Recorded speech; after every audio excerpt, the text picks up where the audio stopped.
सभी देशवासियों को जय हिंद, जय भारत। साथियों, आज मैं आप लोगों के बीच में भारत सरकार के केंद्रीय कृषि मंत्री आदरणीय नरेंद्र सिंह तोमर के एक बयान को लेकर के आया हूं, जिन्होंने एक बहुत ही, जिसको कहिए कि घटिया बयान दिया है और वो पूरे देशवासियों के साथ साथ किसानों को भी गुमराह करने का काम कर रहे हैं।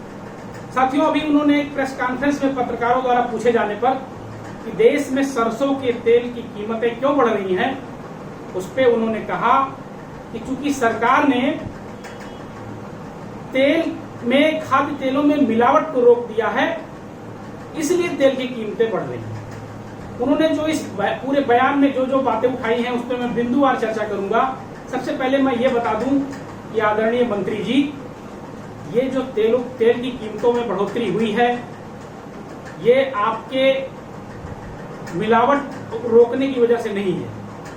सच्चाई तो यह है कि स्टॉक इतना कर लिया गया है सरसों का और उसको होल्ड कर दिया गया है, इस वजह से देश में सरसों के तेल की कीमतें बढ़ रही हैं। और जो आपने कहा कि इससे किसानों को फायदा हो रहा है, इसको मैं खारिज करता हूं, सिरे से खारिज करता हूं, क्योंकि इस समय किसानों के पास सरसों नहीं है।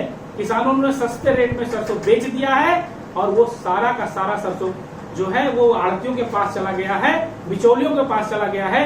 तो जो ये फायदे की बात आप कर रहे हैं कि किसानों को फायदा हो रहा है, ये किसानों को फायदा ना हो करके आपके कारपोरेट मित्रों को और बिचौलियों को फायदा हो रहा है। तो इस तरीके से कृपया किसानों को और देशवासियों को गुमराह करने का काम ना करें। इसी वार्ता में उन्होंने एक और बात कही कि वो किसान संगठनों से कृषि कानूनों, 3 कृषि कानूनों को छोड़ करके किसी अन्य मुद्दे पर बात करने को तैयार है। साथियों, मैं आप लोगों के माध्यम से मंत्री जी को बताना चाहता हूं कि यदि आप कृषि कानूनों पर बात करने को तैयार नहीं हैं, तो हम किसी अन्य मुद्दे पर आपसे बात करने को तैयार नहीं हैं। हमारा जो हमारे किसानों की मुख्य मांग है, उस पर आप बात करने को तैयार ही नहीं है, तो हम आपसे क्या बात करेंगे? हम आपसे तब तक वार्ता नहीं करेंगे जब तक आप ये नहीं कहेंगे कि आइए बैठ के हम लोग इन कृषि कानूनों में जो कमियां हैं उसका समाधान पे बात करेंगे या सिरे से इनको खारिज करेंगे। इस पे जब आप आएंगे, हम बात करने को सहज तैयार हैं। और तीसरी बात इन्होंने कही, कितनी एक ही बात को किस तरीके से घुमा फिरा के कहा जाता है, ये अगर आपको देखना है तो आपको केंद्रीय कृषि मंत्री जी के बयान में पूरी बात मिल जाएगी। उन्होंने एक और बात कही, किसी पत्रकार बंधु ने उनसे पूछा कि खाद्य तेलों की और रसद की कीमतें बढ़ रही है, इस पे आपका क्या कहना है? तो उन्होंने कहा कि सरकार इस पे नजर बनाए हुए है और सरकार ने मसूर की कुछ स्टॉक जो है मार्केट में उतारी, उसके बाद मसूर की कीमतें कम हो गई है। अब ये कितना हास्यास्पद है। एक तरफ आप कह रहे हैं कि सरसों के तेल की कीमतें इसलिए बढ़ रही हैं क्योंकि उसमें मिलावट हो रहा था और सरकार ने उसको रोक दिया, और दूसरी तरफ आप बता रहे हैं कि मसूर की कीमतें इसलिए कम हुई क्योंकि सरकार ने स्टॉक मार्केट में जारी कर दिया। अब ये कंट्राडिक्टरी बयान है, ये केवल गुमराह करने के लिए कहा जा रहा है। एक जगह अगर स्टॉक जारी करने से कीमतें घटती हैं, तो दूसरी जगह जो है मिलावट की वजह से कीमतें जो है आप बता रहे हैं कि बढ़ रही है। कैसी बात कर रहे हैं आप देश को गुमराह कतई न करें। और यहाँ पे अब किसान वो किसान नहीं है कि जो आप कहेंगे वो समझ जाएगा।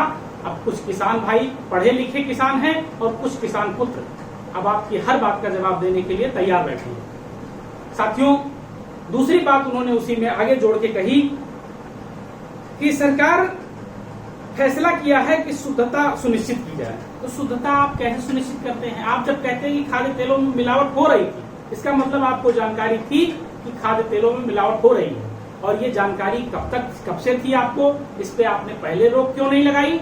और क्या क्या मिलाया जाता है सरसों के तेल में या खाद्य तेलों में, इसकी भी आपको जानकारी देश को देना चाहिए, क्योंकि आपने कहा कि खाद्य तेलों में मिलावट हो रही थी। तो मैं अध्यक्ष भारतीय किसान समिति के तौर पर और अखिल भारतीय परिवार पार्टी के राष्ट्रीय कार्यकारिणी के सदस्य के तौर पर और एक किसान पुत्र होने के नाते आपसे पूछना चाहता हूं कि यदि आप किसानों से 3 कृषि कानूनों पे बात नहीं करेंगे, आप ये बताएंगे कि खाद्य तेल में मिलावट हो रही थी, तो इसको आप विस्तार से बताइए कि क्या क्या मिलावट हो रही थी और कब से मिलावट हो रही थी। उसके बाद आप कह रहे हैं कि मसूर की कीमतों में कमी इसलिए आई कि उसका स्टॉक हमने जारी कर दिया।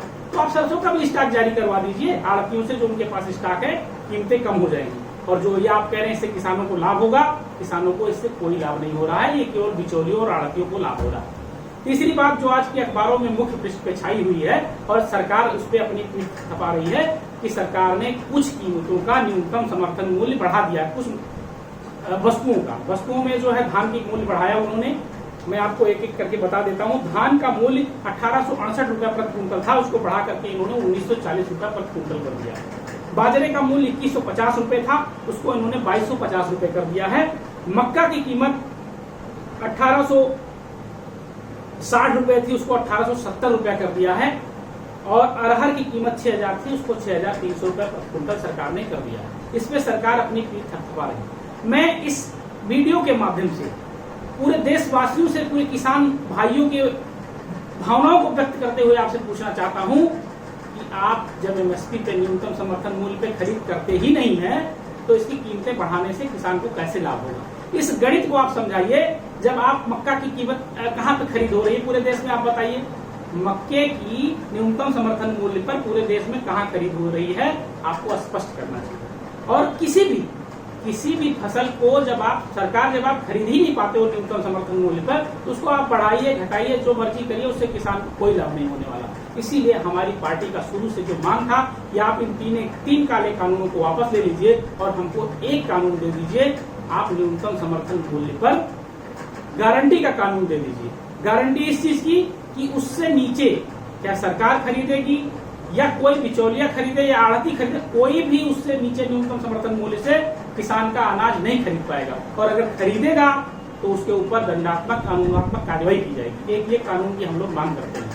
और दूसरा, आप न्यूनतम समर्थन मूल्य बढ़ा रहे हैं, घटा रहे हैं, खरीद हो नहीं रही है, बढ़ाने घटाने से कोई फायदा नहीं है। इसलिए कृषि मंत्री जी आपसे करबद्ध प्रार्थना है कि आप इस तरीके से हल्के बयान मत दीजिए और किसानों को और देशवासियों को गुमराह करने का काम मत किया करिए। बहुत बहुत धन्यवाद, आभार, जय हिंद, जय भारत।